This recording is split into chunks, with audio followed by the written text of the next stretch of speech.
capable de dire, moi je m'agenouille, puis je prie 1 heure. T'sais? Puis quand le cadran sonne, on se réveille. C'est pas tout le monde qui a cette discipline-là, parce que c'est une discipline spirituelle. Fait que essayez ça, détox. L'important, c'est que vous, dans cette semaine-là, vous consacriez du temps à prier. C'est ça qu'on veut. OK? Si vous voulez le réveil dans vos cœurs, Dieu a tout donné. Alors, il faut investir un peu. C'est bon? Oui, je pense que c'est ça.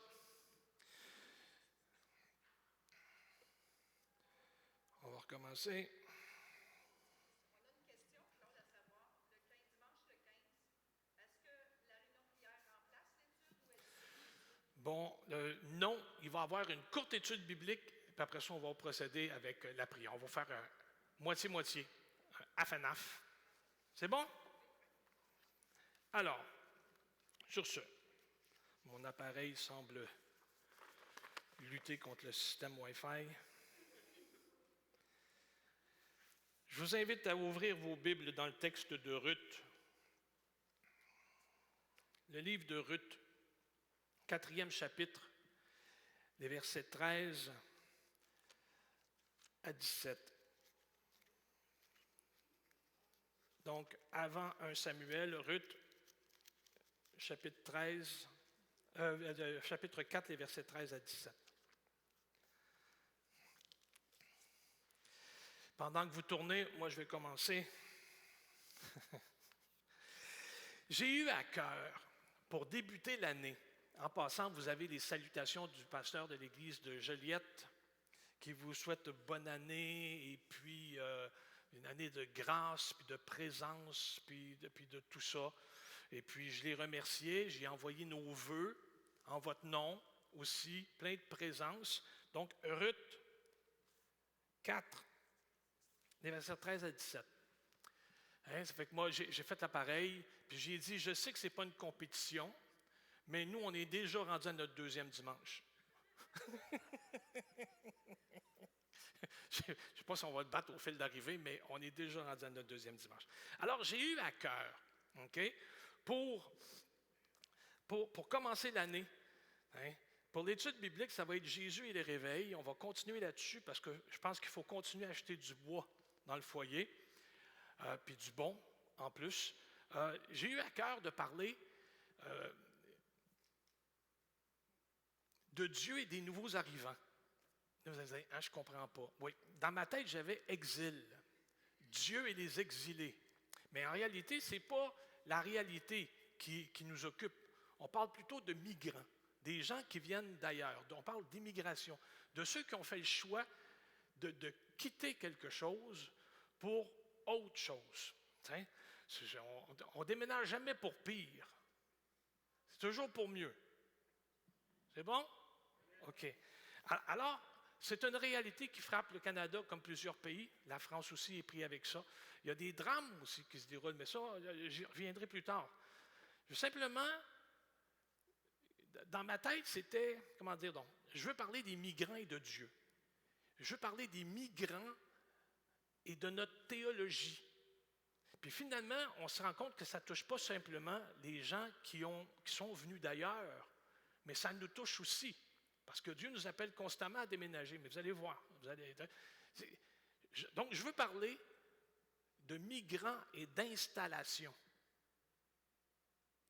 Hein? C'est pour ça que je dis, les individus et leur discours sur Dieu. C'est clair jusqu'à date? Un discours sur Dieu, c'est qui dit-on que Dieu est pour nous? Comme individu puis comme Église. Parce que ça fait souvent, l'année passée, j'ai insisté beaucoup là-dessus. Parce qu'on dit une chose, puis il faut aligner nos vies à ce qu'on déclare. Hein? Puis ce qu'on déclare, ce n'est pas étranger à la parole de Dieu. Vous le savez, la semaine passée, je vous l'ai dit.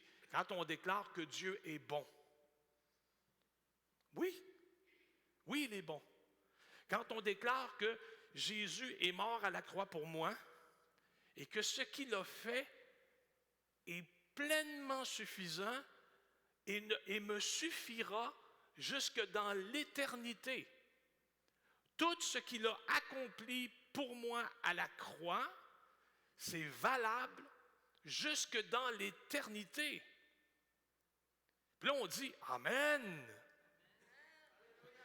Ça veut dire, là, vous venez de signer le contrat, vous n'auriez pas dû. Hein? Ça veut dire que quand le malheur me frappe, moi, j'installe ma foi dans la croix.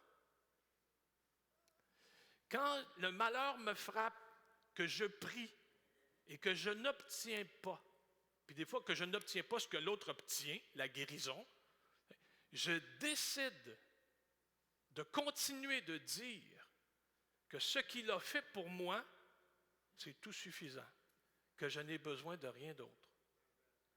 C'est ça que je disais avec mes jeunes hier. Jésus est mon sauveur et mon Seigneur. Puis là, on dit, hey, sauveur, c'est sûr qu'il est mon sauveur. Seigneur, est-ce que je fais toujours ce qu'il dit? On y travaille encore. Hein? On y travaille encore. Voyez-vous, c'est ça. Migration, puis ce qu'on dit de Dieu. C'est important. Puis je dis que c'est important, ça ne fait pas partie de mon message, là, c'est mon introduction, OK? À l'introduction. Parce que, chère jeunesse, OK? Vous les jeunes qui avez suivi vos parents, puis des fois, pas volontairement.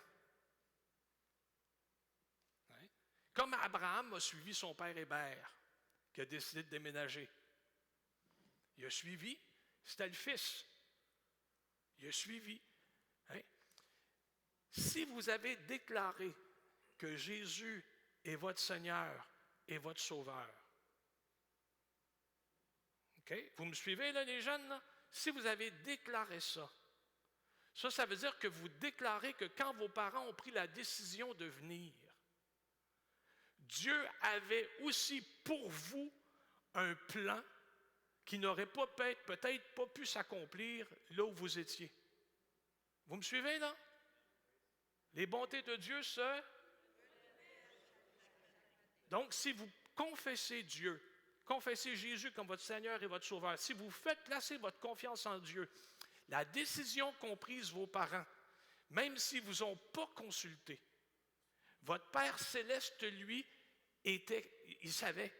C'est pas compliqué, il savait. Alors, il a aussi un plan pour ta vie. C'est sûr. Puis là, à ma jeunesse, je leur ai dit, moi, ce que je sais du plan que Dieu avait pour ta vie en ce moment, c'est que Dieu a décrété qu'en 2023, la chaleur, c'était pas pour toi, c'était pas bon. Dieu dit, fais-moi confiance, -20, ça régénère. Ça, c'est mon cynisme qui sort. Mais vous comprenez le principe, là? Oui. C'est que ce n'est pas juste tes parents qui ont pris une décision. C'est que tu comptes aussi devant Dieu. Puis Dieu a dit, non, c'est un plan d'équipe.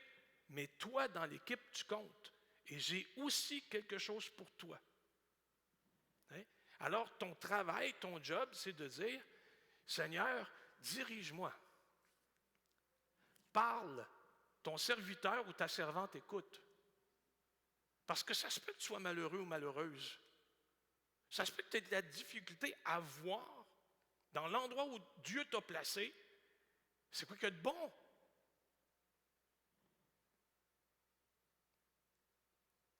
Alors écoute en silence.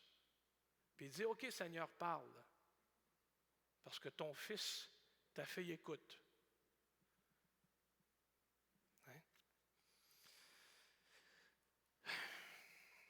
Il y a plein de gens venus d'ailleurs.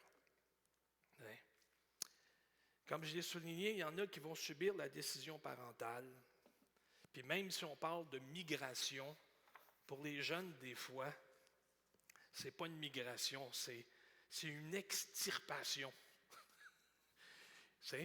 Ils n'ont pas quitté une place, ils ont été déchirés de l'endroit d'où ils étaient. Hein? C'est dur, ça, c'est même pas une coupure, c'est une déchirure. Et tout ça pour dire que, grosso modo, l'Écriture est pleine de migrants. On pourrait dire le Canada et le Québec n'est occupé que par ça, des migrants. Il faut beaucoup de courage pour quitter un endroit familier, pour quitter le lieu de tes racines, pour t'installer dans un autre lieu, dans un lieu qui ne te ressemble pas, dans un monde qui n'est pas le tien. Moi, mes arrière-grands-parents, 1910, sont venus de Dublin. Puis mon grand-père, anglophobe, parce qu'il était irlandais, hein, mais lui, il était chauffeur de taxi, hein, avec ses cheveux blancs, un grand monsieur avec les cheveux blancs, puis il travaillait dans Westmount, avec sa casquette puis les gants blancs. Il a été le dernier chauffeur de taxi de la région de Montréal à conduire avec la casquette et les gants blancs, l'habit et la cravate, avec toutes les petites madames de Westmount qui disaient « How do you do? How do you do? » Hein? Oui, c'est ça. Ça, c'est mon grand-père. Mon gendre, lui, une génération de moins, puis des deux côtés de sa famille, italien, puis Nicaragua, Costa Rica. Hein? Hein? Ça veut dire que mon gendre parle 3 langues avec un gros accent. Hein? Tous ceux qui changent de pays, c'est pour trouver une autre vie, une vie meilleure. Puis ils sont rares. Puis là, je vais les appeler comme ça, je sais que le terme n'est pas bon, là, mais ils sont rares, les apatrides, c'est-à-dire ceux qui n'ont pas de pays. Ça veut dire que ceux qui se sentent à l'aise partout. Il y en a, c'est des méchantes bébites, là. Mais eux, ils n'ont pas de racines. Tu les déménages, hein, tu les déménages en Afrique, pas de problème, pas de nostalgie, rien, ils s'installent. Hein. Ça va prendre 2 mois, puis ils vont se promener en pagne. Tu les amènes en Chine, pas de problème, ils s'adaptent. Mais ça, c'est des exceptions, vraiment des exceptions. Parce que tout le monde cherche une vie meilleure, et puis on déménage, on migre parce qu'on est obligé. Hein? Parce que l'endroit où on est devenu intenable, invivable, on ne peut pas. Hein? Puis dites-vous qu'il n'y a pas juste les pauvres qui migrent comme ça. En temps de guerre, les premiers à partir, c'est les riches. Parce que c'est devenu invivable. Puis des fois, 1 an, 2 ans avant que ça atteigne le reste de la population, eux sont déjà plus là. Hein? Donc, on ne part que parce que la situation A est devenue invivable. On ne voit pas ce que ça donnerait pour demain. On n'y voit que danger, que précarité. Alors, on s'évade. On va ailleurs, puis on migre toujours dans l'espérance d'une vie meilleure. Puis ça fait drôle parce que je composais mon texte, puis là, tu lis les nouvelles, puis tu t'aperçois que, justement, il y a un migrant qui est mort au chemin Roxham. Parce que lui, il était trop malheureux encore dans sa vie nouvelle. Ce matin, je veux prendre l'exemple de 2 migrantes. Dans le livre de Ruth, hein? Prenons le temps de lire le texte avant que je m'écarte. Donc, Ruth, les versets 13 à 17. Boaz. Ça se peut que dans votre texte, ça soit écrit Bouze, mais au Québec, Bouze. C'est ce que les vaches laissent au champ après avoir mangé. Alors on ne l'appellera pas comme ça, on va l'appeler Boaz. OK? C'est ça, comme dans la vieille seconde. Hein? Donc, Boaz prit Ruth, et elle devint sa femme, et il alla avec elle. Le Seigneur donna à Ruth de concevoir, et elle mit au monde un fils. Les femmes dirent à Noémie, « Béni soit le Seigneur qui ne t'a pas laissé aujourd'hui sans rédempteur. Que son nom soit proclamé en Israël. Il t'a fait revenir à la vie. Il pourvoira tous tes besoins dans ta vieillesse, car ta belle-fille qui t'aime l'a mis au monde, et elle vaut mieux pour toi que 7 fils. Noémie prit l'enfant, le mit sur son sein. Elle fut sa nourrice. Les voisines lui donnèrent un nom en disant « Un fils est né à Noémie. » Hein? Ils l'appelèrent du nom d'Obed, c'est le père de Jessé, qui est le père de David. C'est incroyable, là. Mais en tout cas, laissons ça comme ça pour l'instant. Okay? Donc, 2 exemples ce matin, 2 migrantes. Naomi et Ruth. Naomi et Ruth, 2 femmes qui ont forgé une alliance dans le texte, une alliance interraciale. Puis c'est la même chose avec le mariage, avec Boaz, là, en passant. Mais Naomi est la première immigrée. Et avant que le récit commence, au tout début, on nous raconte ce qui s'est passé dans leur vie. OK? Arcangelo, s'il vous plaît. On va dîner ensemble, t'es mieux de faire attention. En tout cas, hein? Avant que le récit commence, là, au tout début, on nous raconte donc ce qui s'est passé. Le mari de Naomi, Naomi, ça veut dire « ma grâce ». Hey, écoutez, c'est quelque chose. Sa femme, elle s'appelle « ma grâce ». Élimélec, ça veut dire mon Dieu est roi. C'est ça que ça veut dire. Donc, mon Dieu est roi, puis il y a sa femme, ma grâce, hein, qui décide de quitter Bethléem, qui est la maison du pain. Puis lui, le monsieur, amène sa famille avec lui, sa femme et ses 2 fils, Malon, Kilion, pour s'installer au pays de Moab, parce qu'à Bethléem, dans la maison du pain, il n'y en a plus. Il y a une famine dans le pays. OK? C'est que dans le récit, on est capable de voir que, comme Israélite, Élimélec a une terre. Puis on s'aperçoit qu'il a dû la vendre, soit pour payer une dette, il l'a cédée, parce que quand Noémie reviendra, il n'en aura plus. La terre lui revenait, elle n'en a pas. Alors on présume qu'il part pour s'installer dans la campagne de Moab, ou dans la région de Moab, sans dette, avec ses 2 fils, okay? Malon, Kilion. Et puis dans les commentaires, c'est assez intéressant, parce que c'est des noms cananéens, ce n'est pas des noms hébreux. Et puis ça voudrait dire maladie et consomption. Parlez-vous de misère? C'est la famine. Il faut qu'il se débarrasse de sa terre puis amène ses malheurs avec lui. Rendu au pays de Moab, le père va mourir. Hein, puis les fils vont trouver des femmes. Donc Orpa et Ruth. Vous me suivez? Merci.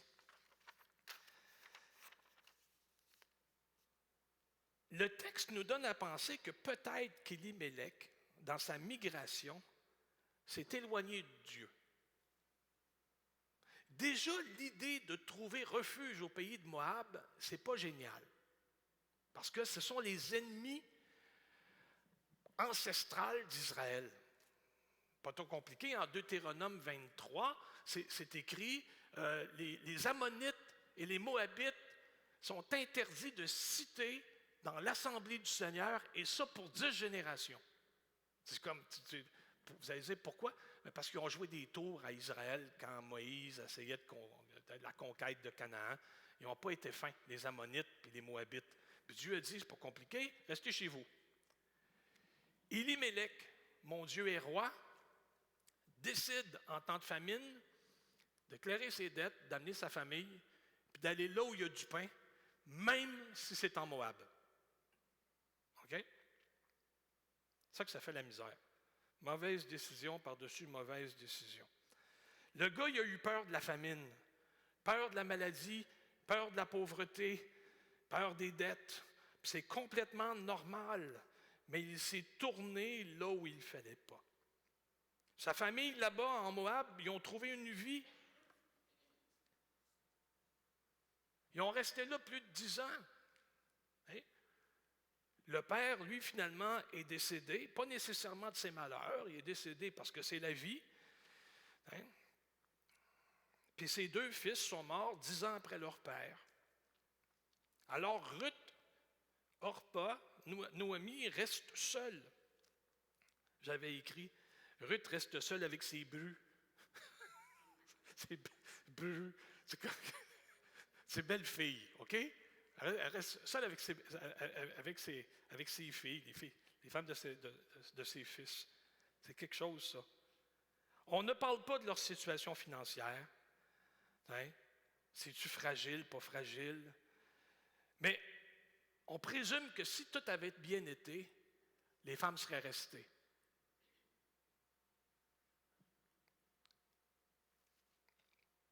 Quand elles ont appris que la famine était arrêtée en Juda,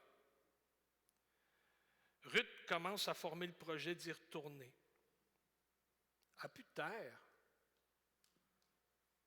Ça fait que pour qu'elle désire retourner en Juda, c'est peut-être parce que c'est encore mieux là-bas que là. Vous me suivez?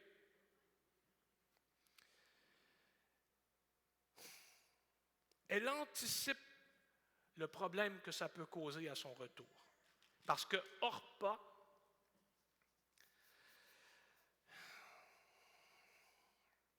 Orpa et Ruth sont moabites. Ils ne peuvent pas rentrer en Israël. Ils vont se faire maganer. Orpa décide de rester, de retourner chez sa famille. Pas Ruth. C'est là que deux femmes qui sont désormais sans espoir. Ils n'ont pas d'argent, sociologiquement parlant, sont tarés. Puis en plus, Naomi est vieille. Ben oui, dans ce temps-là, vieux, on arrache. C'est ça. On n'est pas en 2023 à Drummond, là. Alors, comment ils vont faire pour survivre, ces femmes-là? C'est quoi leur espérance de vie?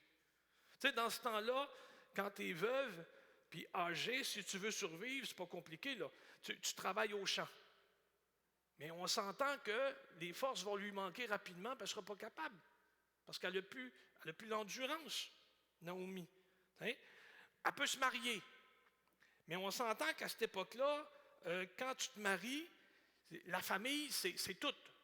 C'est comme si tu te maries, il faut que tu sois fertile. C'est pas compliqué, c'est comme ça. Hein? À l'époque, là, on ne se marie pas pour ne pas être seul. On ne se marie pas pour le sexe. Hein? On se mariait pour fonder une famille. C'est pour ça. On veut avoir une dynastie. C'est pour ça qu'on se marie. On se marie pour avoir une suite. Hein? Pour avoir des héritiers. Pour avoir une main-d'œuvre pas chère. Tu sais? C'est ça. C'est ça. C'est que là, tous les adultes disent, c'est pour ça que je sors les vidanges puis je ne suis pas payé. Hein? C'est pas. Oui, c'est la même raison pour laquelle votre père nettoie l'entrée, puis lui non plus, il n'est pas payé pour ça. Hein? Mais c'est pour ça qu'on se mariait à l'époque. Okay? On se mariait parce que c'était profitable, c'était économiquement viable. Alors, Naomi ne peut pas faire ça. Hein? Alors, ordinairement, les enfants prennent soin de toi, mais elle n'en a plus d'enfants. Hein? Ruth, là où ils s'en vont, pourra probablement pas l'aider non plus. Mais il décide de partir pareil. Si son mari Élémélec ne s'était pas débarrassé de la terre, elle aurait pu louer sa terre. Mais non, il a pris une décision. Alors, économiquement parlant, émotionnellement parlant, spirituellement, Naomi n'a rien. Elle n'a rien sinon l'idée de voir qu'est-ce que ça va donner. Elle qui n'a plus de famille, elle qui n'a plus de possession, elle qui n'a plus de nom. Pourquoi insister là-dessus? Parce que c'est souvent de fois de cette manière-là que se sentent ceux et celles qui migrent.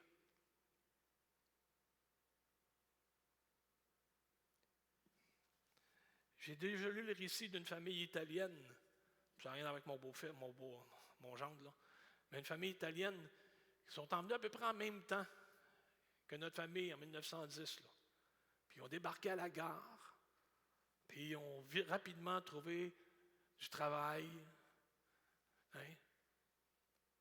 Puis à chaque jour, après avoir fini de travailler, le monsieur retournait à la gare pour 1 ou 2 heures, puis attendait de voir s'il n'y aurait pas quelqu'un d'autre de la famille qui aurait décidé de venir. C'est quelque chose. Comment se fait-il qu'une femme qui n'a plus rien, une femme qui est amère, là vous allez dire, Naomi est amère? Oui, oui, oui, oui. Quand on regarde ça, premier chapitre du livre de Ruth, premier chapitre, verset 20, elle leur dit, ne m'appelez plus Noémie, je dis Naomi, là, mais ne m'appelez plus Noémie. Vous vous souvenez de ce que ça veut dire, Noémie? Ma grâce. Ne m'appelez plus ça. Appelez-moi Mara. Appelez-moi amère. Puis là, regardez quand je vous dis, ton discours sur Dieu est important. Puis comment Dieu est vraiment gracieux de ne pas tenir compte de ce qu'on dit de lui des fois. Elle dit, appelez-moi amère, car le puissant m'a rendu la vie bien amère. J'étais parti combler. Le Seigneur me ramène les mains vides. Alors pourquoi m'appelez-vous Noémie? Le Seigneur a témoigné contre moi et le puissant m'a fait du mal. C'est ça son discours sur Dieu.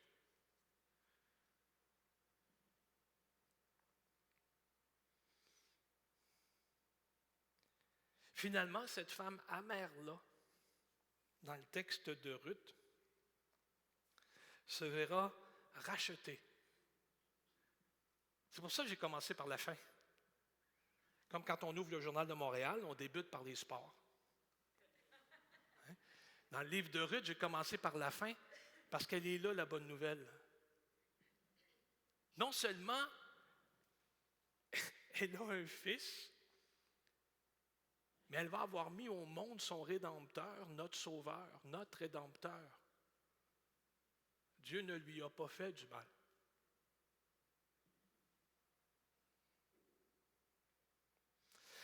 Le texte du livre de Ruth présente ce que moi je vois comme 3 rédempteurs dans le texte.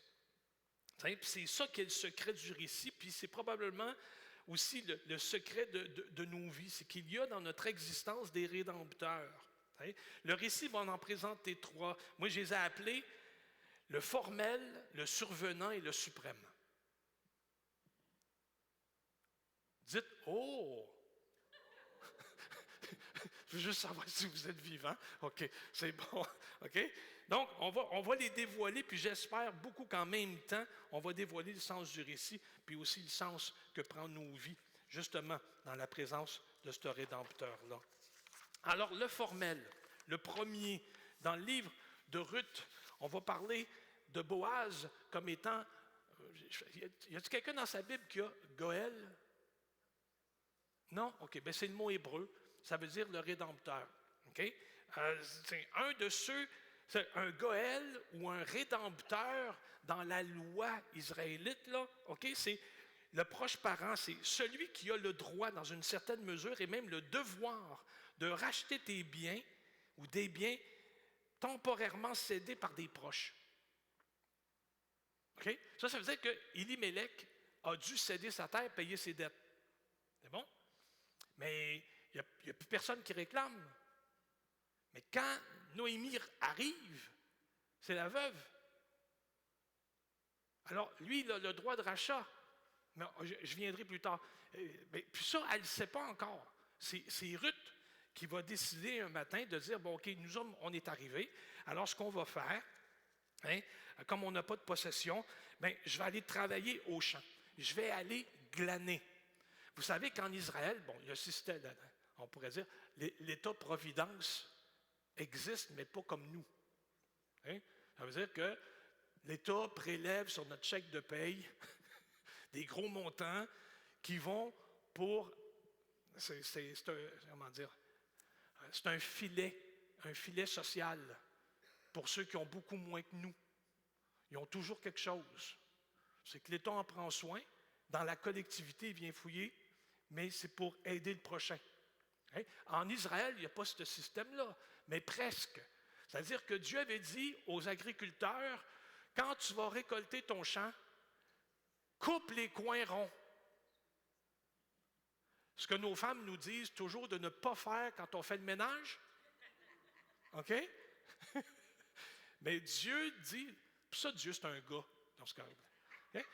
Dieu dit aux agriculteurs, coupe les coins ronds, puis si tu passes puis t'en as échappé, tu ne les ramasses pas. Ça, ce sera pour ceux qui n'en ont pas de terre, puis ceux qui ont besoin. Alors eux viendront glaner. C'est que Ruth dit, moi je vais aller glaner. Ce qui est superbe dans le texte, c'est elle va glaner, elle n'est au courant de rien, c'est une Moabite. Boaz qui est là, s'aperçoit que c'est une étrangère. Il ne sait pas qu'elle est avec Noémie. C'est qu'il il va la voir, puis il lui dit, toi, viens avec moi. J'ai parlé à mes ouvriers, mes ouvrières. Mes ouvriers ne te feront pas de mal et tu seras avec mes ouvrières. Je ne t'engage pas, je ne te veux pas. Mais ne va pas dans un autre champ parce qu'on va te maganer. Parce qu'on peut la battre, on peut la violer, on peut l'expulser, on peut lui faire toutes les misères. Voyez-vous, il est rédempteur. Elle n'a rien, c'est une étrangère. Tout ce qu'elle est, c'est une abomination en Israël. Puis lui, il va couvrir sa faute, puis il lui dit, tu restes sous moi, dans ma terre. Quand Ruth arrive le soir avec son glanage, Noémie n'est pas née d'hier, elle s'aperçoit bien que soit les ouvriers de Boaz n'avaient aucun talent pour moissonner, ou elle a bénéficié de quelque chose. Puis là, Ruth, il compte ça, elle dit, ben non, j'étais dans un champ, le propriétaire, c'était Boaz, puis il m'a dit, puis là, Naomi dit, ah ben, c'est un proche parent, c'est un rédempteur. Puis là, Ruth dit, oui. Elle dit, non. Il peut pas seulement juste prendre soin de nous, il peut nous sauver. Il peut nous sortir de notre misère. Naomi va lui dire, va pas ailleurs, va là. Puis c'est là que le récit devient intéressant. Parce que Boaz ne peut pas acheter la terre. La dette serait trop grosse. Il n'y a pas les moyens de faire ça. L'autre solution, qui est aussi un miracle, ce serait le mariage. Mais Noémie n'apporte plus rien.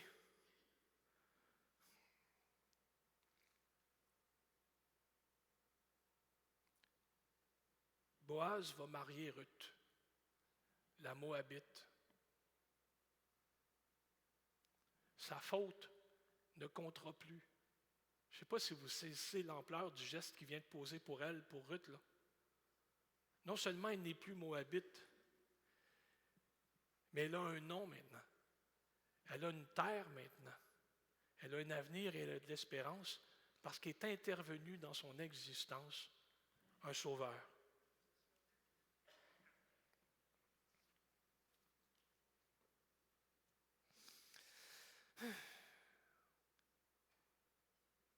L'autre rédempteur, c'est le survenant. Là, je sais que ceux et celles qui sont récemment arrivés au Québec, survenant, ça ne vous dit pas grand-chose, c'est l'étranger qui arrive au village. Puis des fois, il n'y a pas besoin de venir d'un autre pays, il y a juste besoin de venir d'une autre ville. Puis on dit, mais qui c'est ça? C'est un survenant. On ne l'attendait pas. Il survient. C'est ça. Donc, il y a un rédempteur dans le texte qu'on ne voit pas venir. Puis ce rédempteur-là, c'est Ruth. C'est Ruth. Au 4e chapitre, verset 15, les femmes lui disent, Ruth, Naomi, elle vaut pour toi mieux que 7 fils. Moi, je trouve ça tellement superbe. T'sais. Rappelez-vous que Noémie a déjà dit à Ruth, va-t'en. Va-t'en, retourne-t'en comme ta belle-sœur, retourne chez vous, va chez les tiens. T'sais. De quelle aide me serais-tu? Elle ne l'a jamais vu venir. Au début même, Noémie a dit, c'est comme, regarde, la cause est perdue. Et Ruth est restée. Elle dit, je m'attacherai à toi. De quelle aide me seras-tu? Hey. Alors, regardez ça, les versets 16 et 17 du premier chapitre. Okay? Puis ça, c'est un texte qu'on utilise souvent. Là. Elle dit, Ruth dit à Noémie qui veut la chasser ou qui lui demande de retourner, elle dit, ne me pousse pas à t'abandonner, à me détourner de toi. Où tu iras, j'irai. Là où tu passeras la nuit, je passerai la nuit. Ton peuple sera mon peuple. Ton Dieu sera mon Dieu.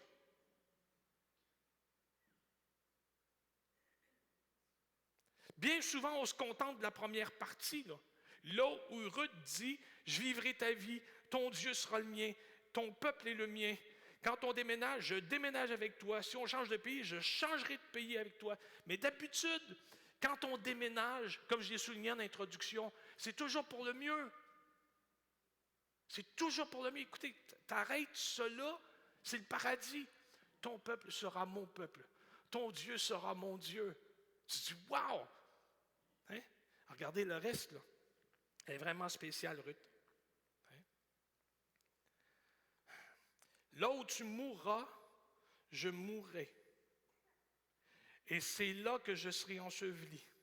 Alors que le Seigneur me fasse ceci, et même qu'il y ajoute cela, si ce n'est pas la mort qui me sépare de toi.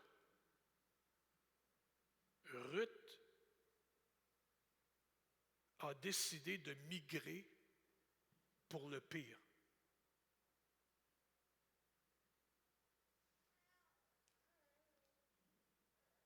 Elle me fait penser aux disciples. Quand les disciples, Lazare est mort, Jésus a attendu 3 jours. Vous vous souvenez de tout ça? Puis là, Jésus dit, allons voir Lazare. Puis là, les disciples font comme, ouf, allons mourir avec lui. Ils sont innocents. Mais, alors, Ruth, elle est spéciale. Elle dit que Dieu qui est mon témoin me traite durement. Si c'est autre chose que la mort qui me sépare de toi. Hein? Elle n'est pas comme les migrants que je connais. Elle remet son sort entièrement entre les mains de Dieu. Elle va même utiliser le nom sacré de l'Alliance. Elle ne l'appellera pas Dieu, elle va l'appeler l'Éternel. Celui qui fait des alliances, mais des alliances de vie. C'est comme une confession de foi qu'on voit dans le texte. Elle sait ce qu'elle a à faire. Si elle choisit le confort, donc ce qu'elle connaît, si elle retourne vers les siens, Ruth perd la foi. Mais en restant avec Noémie et en allant avec elle devant un avenir qui pour elle, c'est pas incertain, c'est noir. Mais en y allant quand même, elle augmente les chances de survie de Noémie.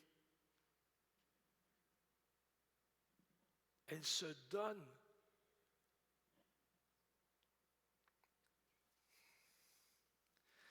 Ruth se fait pauvre pour Noémie, pour que Noémie soit plus riche. Elle se dépouille pour sauver l'autre.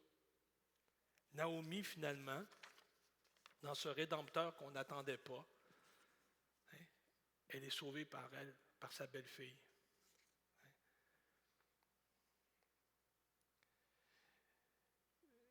Je vais juste faire une petite parenthèse avant de terminer avec mon dernier point. Que ce qui a sauvé Ruth, en plus de sa confession de foi, c'est l'amitié. C'est l'amitié qu'elle avait pour sa belle-mère. C'est l'attachement qu'elle avait pour elle. Noémie est celle qui vient d'ailleurs, qui s'est ramassée avec ses fils et son mari dans un pays qu'elle ne connaît pas. Puis dans ce pays-là, elle a connu des perles, dont Ruth. C'est ça qui a été son baume dans le pays qui l'a accueilli, en Moab. Et c'est ça qui a bouleversé Ruth et qui a probablement fait en sorte qu'elle a dit, Non, non, non, je vais avec toi. Parce que maintenant, ce qui m'attache à toi, c'est plus précieux que ce que j'ai connu. Alors je te suis. Et dans le pays où les dames vont, c'est cette amitié-là qui va les sauver. Je ne sais pas si vous me suivez.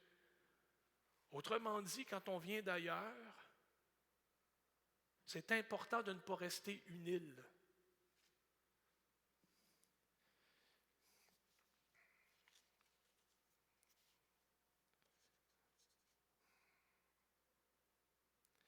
Ruth est conquise par l'amitié.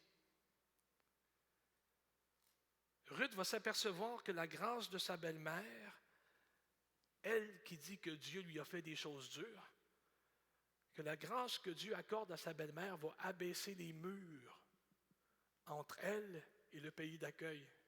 La grâce de Dieu est à l'œuvre dans leur mouvance.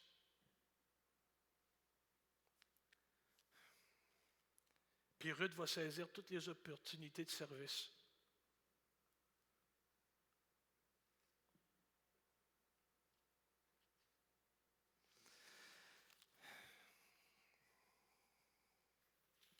Quatrième chapitre, verset 14.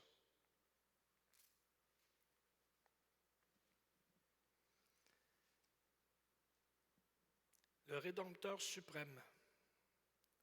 Les femmes dirent à Noémie, « Béni soit le Seigneur qui ne t'a pas laissé aujourd'hui sans Rédempteur. »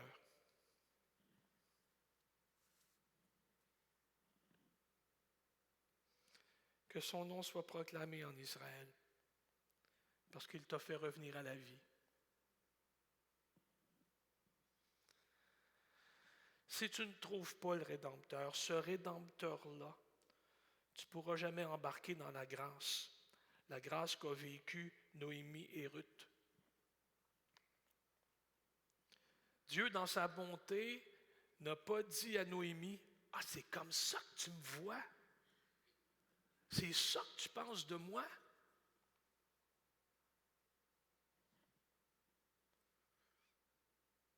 Il a passé par-dessus l'offense, encore une fois, pour lui accorder grâce, pour lui accorder vie.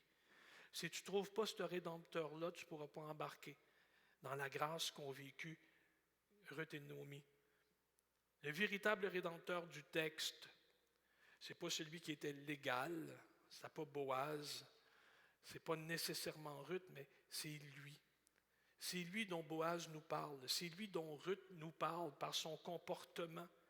C'est lui qui vient par l'intervention de Dieu. Dieu qui, par sa providence, va se révéler gracieux, non seulement pour Ruth et Noémie, pour Boaz, qu'il va probablement avoir fait prospérer, mais aussi pour les nations, en permettant la naissance d'Obed, père de Jessé, père de David.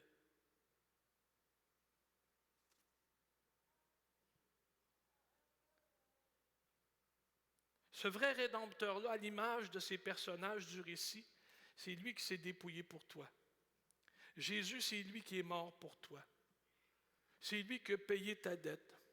Alors que tu n'as aucune espérance dans ton existence, puis que tu dis, mais qu'est-ce qui va advenir de moi? Dieu dit, reste en moi. Je me suis donné pour toi. J'ai payé ta dette. Je te couvre de mon ombre. Je te donne un nom. Je te confie un avenir et de l'espérance.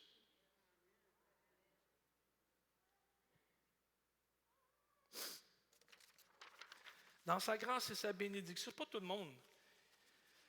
le monde qui profite de ça, de sa grâce et de sa bénédiction. Un des signes qu'un chrétien consacré est protégé,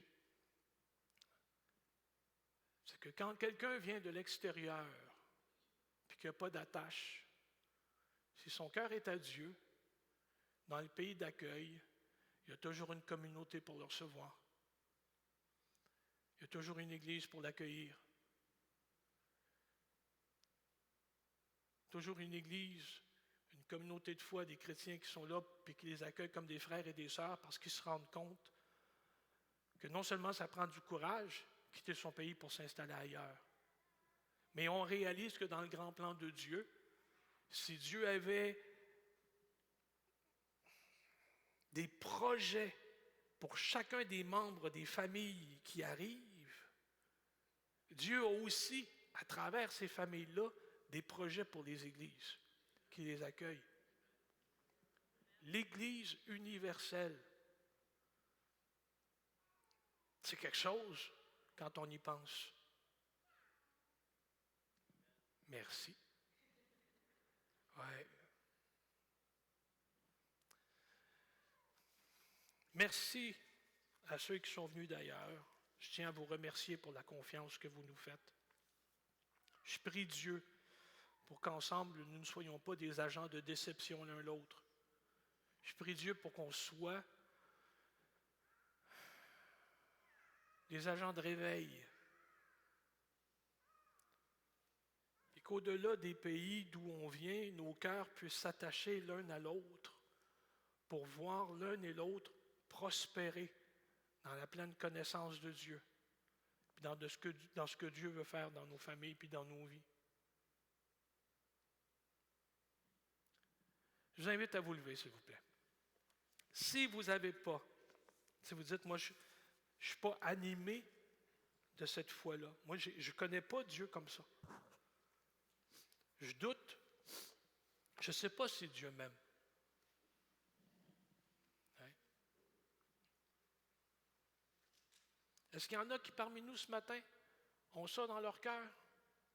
Si oui, levez la main. Vous êtes tous à l'abri et en sûreté? OK. Parfait. Alors, on va demander au placier de repasser. Mais non, c'est correct. J'ai le taux de tout gâcher. C'est correct. Hey, penchons nos têtes et prions. Hey. Je veux m'excuser auprès de la madame qui était venue donner un coup de main pour le petit-fils, mais c'était plus fort que moi. Moi, c'est correct. Ouais. Alléluia. Seigneur, on veut plus de toi. Parce qu'on n'est pas des pions sur un échiquier pour toi. On est des individus. Tu nous as donné un nom. On n'en avait pas. Tu nous as donné un nom. Tu dis à Israël, vous n'étiez pas un peuple, je vous ai fait un peuple. Seigneur, nous étions ennemis, puis tu nous as fait entrer en Jésus dans le royaume de ta grâce. Et ce matin, on veut te rendre hommage, puis on te bénit. Parce que tous ceux qui se confient en toi, puis même ceux, Seigneur, qui, comme Noémie, dans son malheur, a dit des mauvaises choses sur toi. Seigneur, tu l'as entouré, puis tu l'as comblé de tes biens. Tu lui as fait voir ta gloire pour accepter d'elle sa repentance et son obéissance.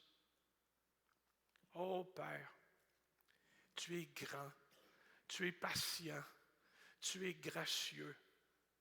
David le dit, hein, un jour dans tes parvis, ça vaut mieux que 1000 ailleurs. Alors peu importe d'où on vient, c'est dans tes parvis qu'on veut être et qu'on veut aller. On a confiance en toi. Confiance en toi. Notre espérance qui nous amenait et qui nous attirait au mieux, à une vie meilleure. Père, on a suivi ta direction. Dirige maintenant les gens de l'Église. Dirige-nous dans tes voies. Dirige-nous dans tes voies. C'est toi notre consolation, c'est toi notre puissant réconfort. Sois honoré, sois béni, sois élevé. Seigneur, ce matin, on veut aussi te demander pardon pour nos fautes, puis on accepte le sang de Jésus qui nous libère. Merci pour ton Saint-Esprit. Puis merci pour ton action dans nos vies. Amen et amen. Hey, Seigneur vous bénisse. Prenez le temps de vous saluer les uns les autres.